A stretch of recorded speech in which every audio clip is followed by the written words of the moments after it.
নমস্কার, আমার নিবেদন মাকাল রবীন্দ্রনাথ ঠাকুর। গৌর বর্ণ নধর দেহ, নাম শ্রীযুক্ত রাখাল। জন্ম তাহার হয়েছিল সেই যে বছর আকাল। গুরুমশাই বলেন তারে, বুদ্ধি যে নেই একেবারে। দ্বিতীয় ভাগ করতে সারা 6 মাস ধরে নাকাল।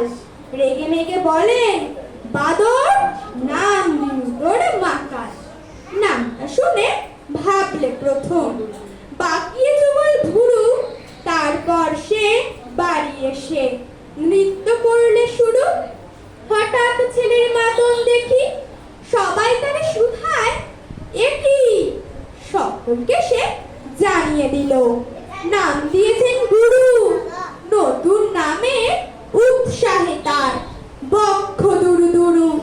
কোলের পরে বসিয়ে দাদা বললে কানে কানে, গুরু মশাই গাল দিয়েছেন, বুঝিস নে তার মানে। রাখাল বল, কখনো না। মাঝে আমায় বলেন, শোনা সেটা তো গাল নয়, সে কথা পাড়ার সবাই জানে। আচ্ছা তোমায় দেখিয়ে দেব, চলো তো ওইখানে।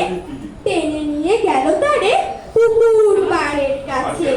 বেড়ার পরে লতায় দেখা মাকাল ফলে আছে। বললে, দাদা সত্যি বলো, সোনার চেয়ে বন্ধ হলো? তুমি সেসব বলতে কি চাও, গাল ফলেছে গাছে? মাকাল আমি বলে রাখাল দুহাত তুলে নাচে। দোয়াত কলম নিয়ে ছোটে, খেলতে নাহি চায়। লেখা পড়ায় ফোন দেখে মা অবাক হয়ে যায়। খাবার বেলা অবশেষে দেখে ছেলের কাণ্ড এসে। মেঝের পরে ঝুঁকে পড়ে খাতার পাতাটায় লাইন টেনে লিখছে শুধু মাকাল চন্দ্র রায়। নমস্কার।